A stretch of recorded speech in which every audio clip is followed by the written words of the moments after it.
Yeah. Good afternoon, Miss Ku. Afternoon. Yeah. So, kamusta po? Long time no see po. Oo nga, now see now. Opo. Ma'am, kamusta po? Balita po namin magkakaroon po tayo ng bagong concert sa Hacienda. Yes. Yeah. This coming I September love 23. OPM. Yeah, I love OPM. Why I love OPM po? It's an all OPM show. Walang any foreign, written songs. Kasi So, what to expect? di Uh, ba, ng wika yung August, kaso hindi namin ginawa sa August because maulan eh. So this time po ba, parang may option B po ba kayo? Kasi medyo nag-uulan pa rin sa gabi, di ba po? Parang gano'n.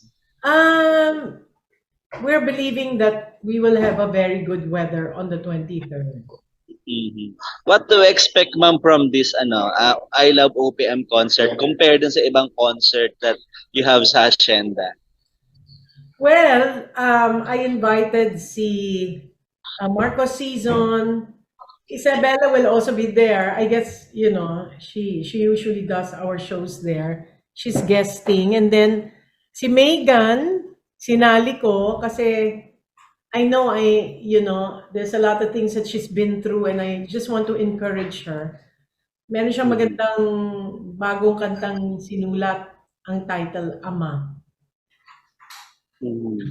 And also Marco Season, I guess, nandun? Ha? Sino pa po yung other guest natin, ma'am? Marco Season.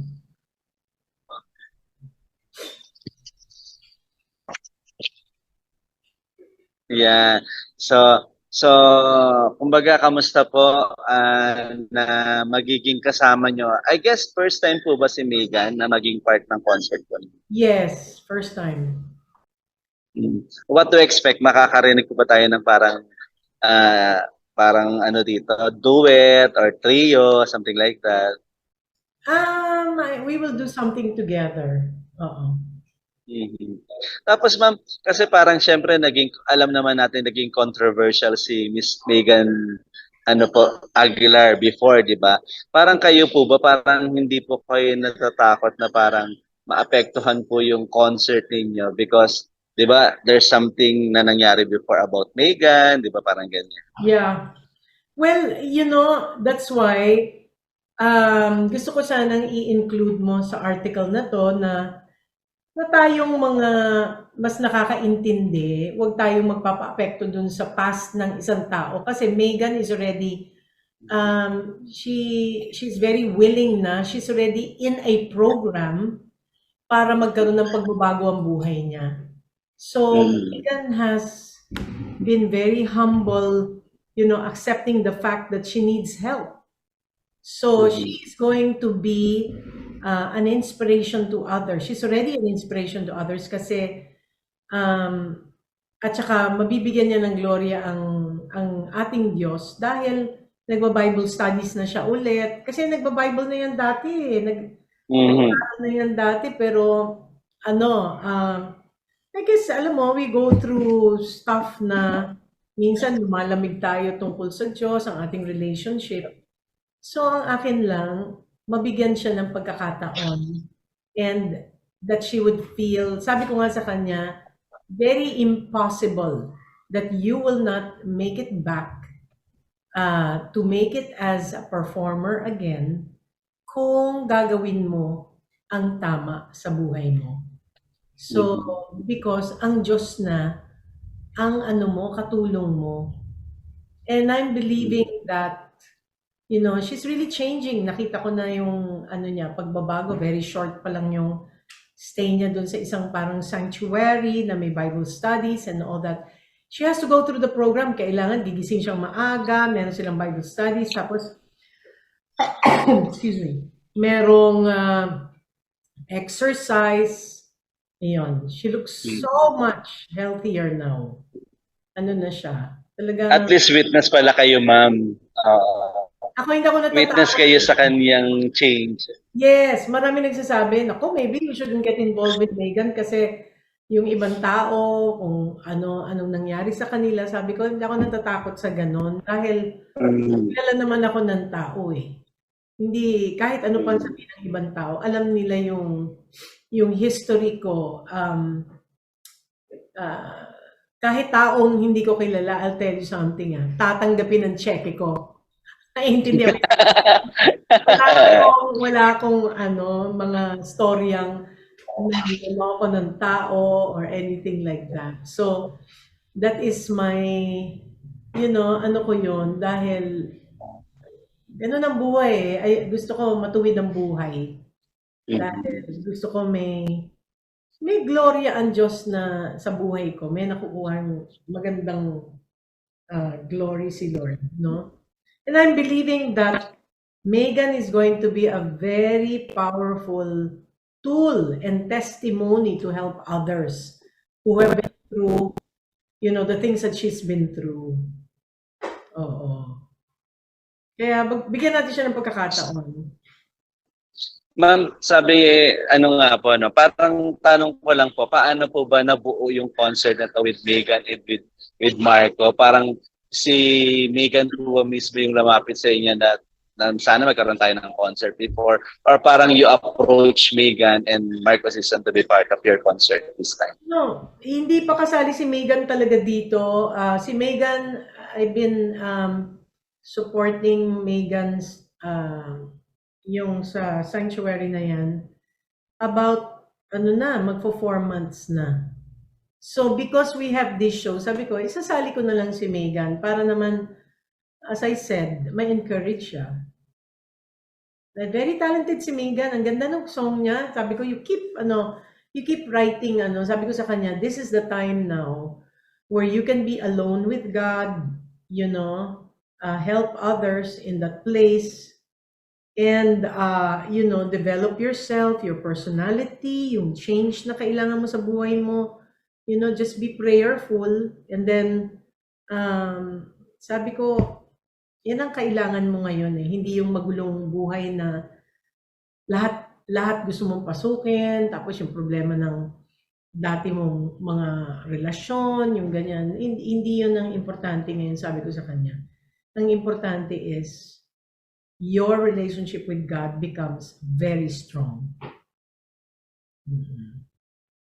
Ma'am, tapos sabi ko nga po, itong concert na ito parang din, magandang dun na parang do not judge the person but give them hope. Di ba? Parang ganun. Ito yung time for you na parang kayo mag-open for them na, di ba, makita ng ibang tao na she is a performer. Di ba? Parang ganun po. Parang magandang eye-opener to dun sa mga taong nag-judge at nang bubuli dun sa mga taong may nakaraan. Parang ganun po ba yung gusto niya rin parating sa concert? Isang normal na tao, kailangan ng hope yung pang may pinagdadaanan, di ba? All of us need encouragement. All of us need to be given a second chance. Lagi tayong, mga tao tayong hindi perfecto. We are flawed. At from time to time, magkakamali tayo. So, kung magtutulungan tayo, lalo na dun sa mga nangangailangan, hindi magiging ganun kagulo ang buhay, ang mundo natin.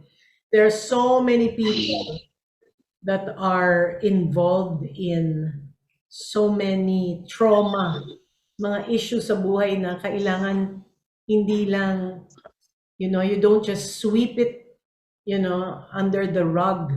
Ibig sabihin, hindi pwedeng, kalimutan mo na muna yung problema, no, you have to find out kung saan nag-uumpisa yung paulit-ulit na problema natin at saka mga kasalanan sa buhay. At ang Diyos lamang talaga makakatulong sa atin. Our personal relationship with Jesus Christ is the only way talaga. Yun lang ang katotohanan. How about naman po, Marco Sison? Paano po yung parang naging part si Sir Marco Sison dito sa sa concert na to? Paano po yung naging process? Naisip lang namin na imbitahin siya kasi he invited me also dun sa kanyang anniversary show sa Teatrino. So, yun. Sabi ko, labas ka pag alam mo naman, hindi madaling mang-imbita. Naisip lang namin siya. Kaibigan ko na rin kasi siya na Sabi ko, punta ka sa hacienda. Malayo ang hacienda, no? At saka ano, mabait si Marco. Madali siyang hingian. Ma'am, tapos, sige pa. Pardon? Ano po ba yung parang kung kung may aabangan po na duet ninyong dalawa ni Sir Marco dito, ano pong kanta nyo or kanta niya yung expect ng mga taong maririnig po sa concert ninyo? Well, sorpresa na lang yan. Kasi syempre pareho namang hit yung mga songs ninyo. Pero kayo po personally, may favorite song po ba kayo ni Sir Marco na gusto niyo maging kung magkakantahin personally, parang gano'n? Si Marco yata, ginawa niya yung ano, did he do One More Try? Tingnan mo nga. Parang ginawa niya yata yan or si Christian. I'm not sure Baka doon kami magduduet, yung One More Try. Babagay kay Marco yan. Yeah, he did. He did, no? Yeah, he did One More Try. So yun po, parang isa yun sa mga parang surprise One na of our abangan numbers together. yung duet po. Tapos ma'am, ngayon pong concert ninyo na to, parang ito pong concert na to, ano po pa po yung parang mas expect ng mga tao to Miss Ku and to you, to your daughter, si Isabella po? May duet din po ba kayong gagawin dito together? Or parang... Marami kaming mga, well, yung sa Tagalog, we do a duet of anak. Yeah. Wow! Meron kaming ibang duets pero English It's not original Filipino na ano. But she's doing... So hindi po si Megan yung makakaduet niya dun sa anak kasi father niya po yung si ano pa. Oo, yeah. Ayun. So, yun ma'am. So, ano na lang, please invite them na lang to be part of your concert this coming September 23. For sure, marami na naman mag-aabang at fully booked na naman po yung agenda because of that wonderful concert, I Love OPM. Well, that's my prayer kasi talagang ginawa namin to dahil the last time we did an OPM show, talagang gustong-gusto ng mga tao. So sabi namin, sige, mag-OPM kami ulit. Yeah. So, para po sa inyong lahat, we dedicate the show. I Love OPM. Tayo pong mga Pilipino, talagang dapat isupport natin ang original Filipino music, lalo na ang ating mga kapwa Pilipinong mga singers, dahil yun ang way to encourage them to continue in their art of music. At saka ang ating mga kompositor, magandang kinakanta natin lagi ang OPM songs dahil para mas marami pang gawin ang ating mga kompositor. At ito naman talaga kasing mga kantang ito, they are really talagang tagos sa puso natin. September 23 po sa Hacienda Isabela, 6 p.m. is the dinner, 8 o'clock is showtime. Kasama ko si Megan Aguilar, Marco Season, and my daughter Isabella. So, huwag niyo pong kaligtaan. Join us September 23, Hacienda Isabela.